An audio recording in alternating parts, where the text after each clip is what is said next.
नमस्कार दोस्तों, एक नई लर्निंग के साथ हाजिर हूँ और आज की इस स्टॉक स्पेसिफिक लर्निंग में हम लोग समझने की कोशिश करेंगे।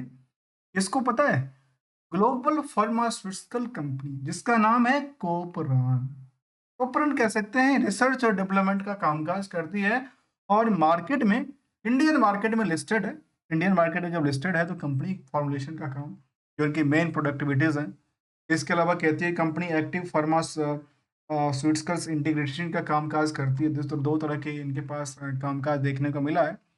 जहाँ पे इनके पास, यदि हम प्रोडक्टिविटीज़ की बात करें, तो कंपनी में फॉर्मुलेशन से लेकर के एक्टिव फार्मास्यूटिकल्स और इंटीग्रेटेड ऑन क्वालिटीज़ को लेकर कहती है।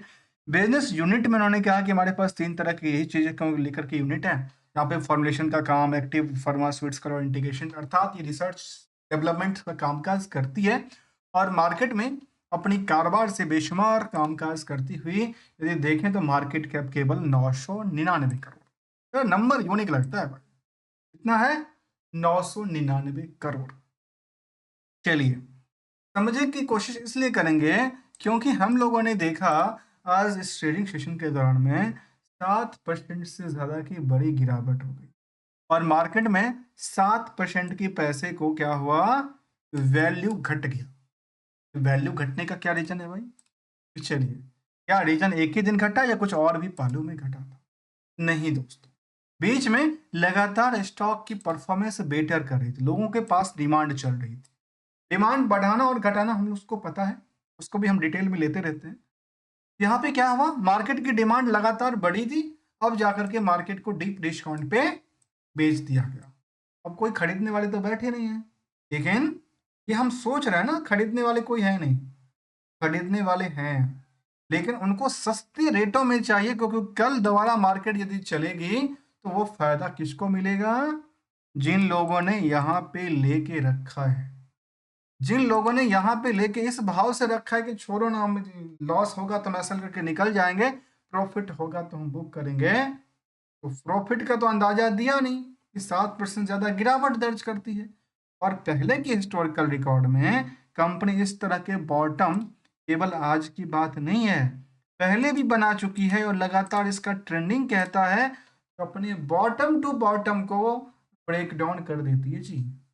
चलिए, हम लोग समझने की कोशिश करेंगे। जिस कंपनी में करीब करीब 842 एम्प्लॉय हैं, 999 करोड़ की मार्केट कैप कहती है, बुक वैल्यू की बात 103, इंटरेंसिक वैल्यू की बात काफी बेटर है। क्यों बेटर है? क्योंकि जितना आज की प्राइस है उतना इनका इंटरेंसिक वैल्यू है। तो यहां से यदि ज्यादा गिरता है, अर्थात इनका फंडामेंटल से डगमगाना, कहाँ पे? स्टॉक की मार्केट की बात। चलिए, इनको भी हम कोशिश करेंगे जो समझ नहीं पाए कि आखिर इसमें कौन सी चक्कर चल रही थी, जहां पे इंडस्ट्रियल की पी के अकॉर्डिंग आज भी कंपनी का वैल्यूएशंस क्या है? इंटरेस्ट ऑफ द निवेशकों के हित में काफी सस्ता दिख रहा है। तो सस्ता दिखती हुए स्टॉक में मार्केट में लंबी गिरावट का क्या हुआ? जहां तक देखा गया, अर्निंग पर शेयर 11 रुपए कहता है, 18x का भीड़ कहता है। आरओई और आरओसी का आंकड़ा 11 से 13% के डेटा शामिल करता है और डिविडेंड की ट्रैक रिकॉर्ड भी 1.4 144% दर्ज। यदि हम इनकी पहलू की तरफ चलें तो प्रमोटर 44% की होल्डिंग के साथ बनी हुई है। डेट टू इक्विटी रेशियो 0.25 और करंट रेशियो का नंबर थोड़ा सा ज्यादा कहता है, जिसके लिए एक छोटा सा रिकंसलेशन करेंगे और समझेंगे। यहाँ पे 4 करोड़ 82 लाख शेयर है और मार्केट कैप है 999 करोड़। और एक स्पेशल बात जो हम रिसर्च करके एक फॉर्मूलाज फिक्स किए हैं, जो है net income margin, sales versus debtors ratio और प्रॉफिट वर्सेस डेटर्स रेशियो। यहाँ पे हमें रिस्क इम्पैक्ट को दिखाएगा कि आखिर कंपनी अपने बिजनेस जो कर रही है उसमें इनका रिस्क का कितना परसेंटेज है, और रिस्क में नंबर ऑफ डे डिफाइंड यदि करती है तो वो कितने दिन के लिए करती है। इनको भी हम क्या करेंगे? ऐड ऑन करेंगे। चलिए, जानने की प्रयास करते हैं कंपनी जो कि फार्मास्यूटिकल की कंपनी है, कोपरान को। इनकी रिजल्ट के पॉइंट ऑफ व्यू से पहली नजर हम खोलते हैं और पहले पेज हमारे सामने दिखते हैं कि क्वार्टरली रिजल्ट कंपनी का जब आया था तो कंपनी का खुद का भी कारोबार है, 73 करोड़ तक की सेल करती है, और ओवरऑल कंपनी डबल कारोबार करती है, उससे ज्यादा 73 करोड़ के बजाय 151 करोड़ की कारोबार करती है सेल्स को लेकर के। जो ये नहीं था, जो ये तब से ज्यादा सेल्स रहा, इससे पहले भी कंपनी बेटर सेल्स बना चुकी है। प्रॉफिटेबिलिटी के जैसे आंकड़ा की बात करेंगे, तो यदि क्यू और क्यू बेसिस पे देखें तो 50% के आसपास गिरावट के प्रॉफिटेबिलिटीज में। इसके अलावा सेल्स में क्या कहती है, सेल्स में तो थोड़ा सा हल्का गिरावट, न्यूट्रल है। लेकिन जैसे वायो क्यू और क्यू के बेसिस पे देखेंगे तो बेटर है सेल्स, लेकिन प्रॉफिट क्या है, डिक्लाइन कर रही है। डिक्लाइन करने के पीछे वजह क्या है? वजह साफ है, जो company other source of income काफी ज्यादा बुक करती है। अब ये कहाँ से आती है, इस सोर्स में से निकल के आती है, मुझे नहीं पता दोस्तों। हमें जो दिखता है वही आपके सामने रखता हूँ, जो बुक्स की है। इंटरनल मुझे नहीं पता भाई कंपनी में क्या चल। आइए, यदि हम ईयरली प्रॉफिट की तरफ देखें, तो कंपनी ने करीब 638-36 करोड़ तक की सेल्स को दर्शाया, उसमें से 53 करोड़ का प्रॉफिट भी लेके बुक दिखाया। और ये जो 53 करोड़ का प्रॉफिट था, वो सबसे ज्यादा टॉप लेवल पे नहीं था, क्योंकि कंपनी से पहले भी 62 करोड़, 61 करोड़, 51 करोड़ तक की प्रॉफिट पहले भी ले चुकी है।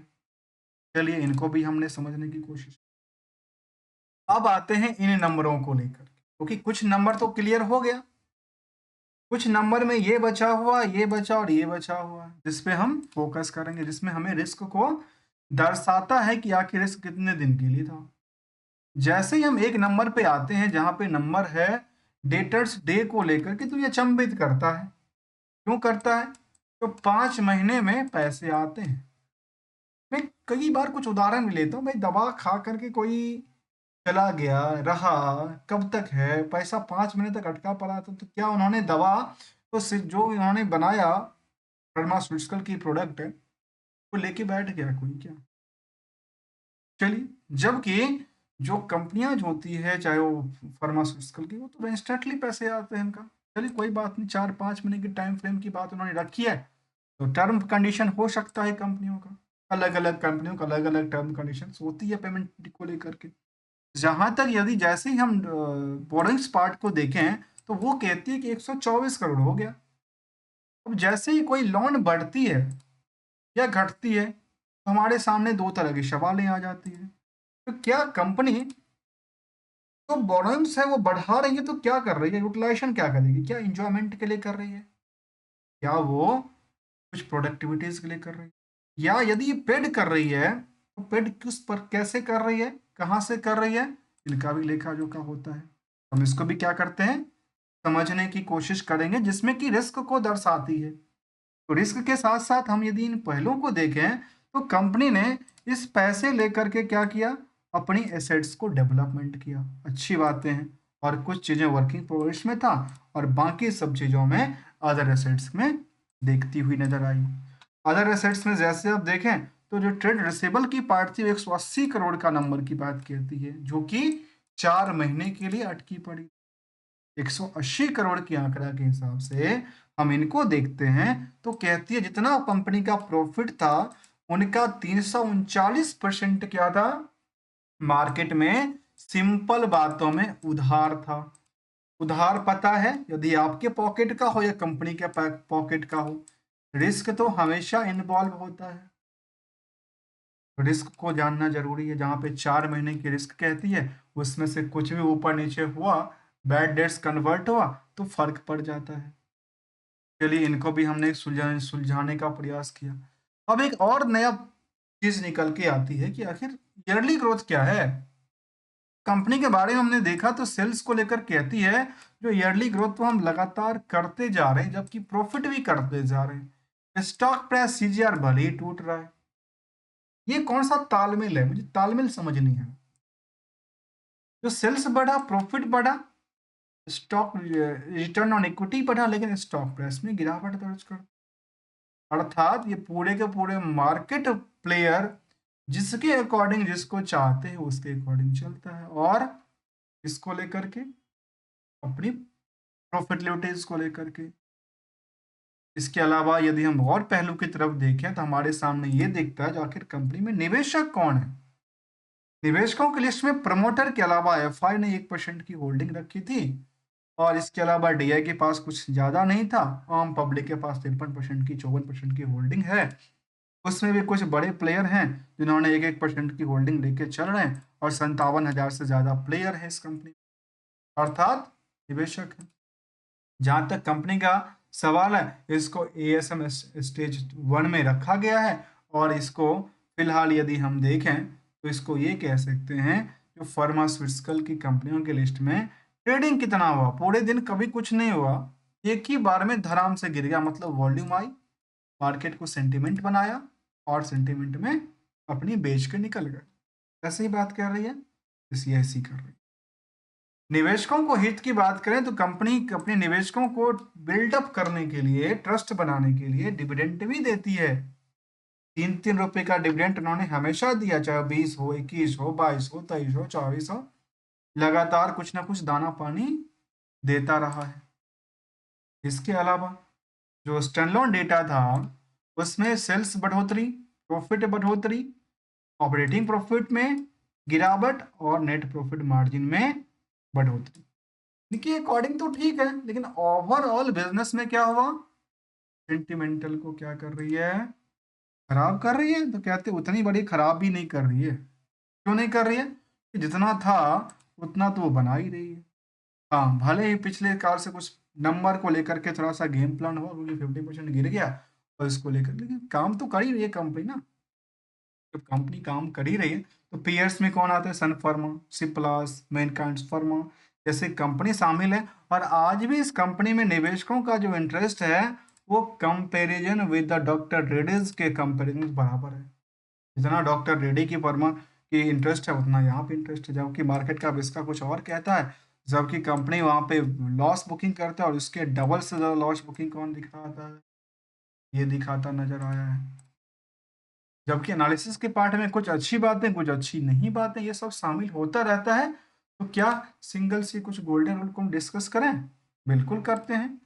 कि जब मार्केट की चाल ऐसी होती है तो क्या होता है, मार्केट में एक रूल क्या कहता है, जब कोई नीचे लेवल पे स्टॉक हो, तो जब आपकी पोर्टफोलियो में कुछ वैल्यू क्रिएशन करके दे रही है, तो वैल्यू को धीरे धीरे करके बुक करके घर लाना चाहिए। और जब लॉस दे रही हो तो लॉस को एशल के साथ निकलना चाहिए। वहां यही होता है। जब मार्केट में क्या हुआ, मार्केट में वॉल्यूम आती है सेंटिमेंट को लेकर के, और लगातार इसमें क्रैशिंग क्रैशिंग क्रैशिंग, मतलब जो प्लेयर थे वो यहाँ पे अपनी डिस्काउंट रेट में बेचने के लिए रेडी थे, भाई ले लो, मेरे पास बहुत शेयर है, आप ले लो ले लो ले लो ले लो ले लो ले लो। लेकिन इसी वजह से क्या लगा, मार्केट के आम निवेशकों के पैसे का भी लेखा जोखा कहाँ चला गया, धरातल में आकर के गिरती नजर आई। तो क्या लगता है, ये अपनी 52 वीक लो पे थी या पहले की लो पे थी, अभी नहीं कहती है। ये जो मार्च वाली सिचुएशन था वहां तक भी नहीं पहुंचा है। अभी लगता है कि हो सकता है और भी गिर जाए। मैं ऐसा बात क्यों कह रहा हूं, क्योंकि यदि मार्केट गिरा है और इस तरह कई बार मार्केट गिरती नजर आई है, और इसके अकॉर्डिंग यदि ये चलती है, तो ऐसा लगता है कि 100 रुपये तक आने वाले समय में आ सकता है। क्योंकि लगातार इससे पहले भी कंपनी एक हाई से लेकर के यहाँ तक आकर के टच किया था। इसमें क्या होता है, लंबी पैसे बनाना और लंबी पैसे को नुकसान बुक कराना, ऐसी सिचुएशंस होती, क्योंकि एक का पैसा बनना है तो एक का पैसा भी करना है। ऐसे सिचुएशंस हैं, और ऐसे गोल्डन रूल कहता है। हमने थोड़ा सा समझने का प्रयास किया। यदि हमारी वैल्यू एडिशंस के अंदर कुछ वैल्यू मिल जाए तो आप इसको लाइक, चैनल को सब्सक्राइब, और वीडियो को आप क्या कर सकते हैं, कमेंट करके मुझे फीडबैक भी शेयर कर सकते हैं। मिलेंगे कुछ नई स्टडी के साथ, तब तक के लिए थैंक यू एंड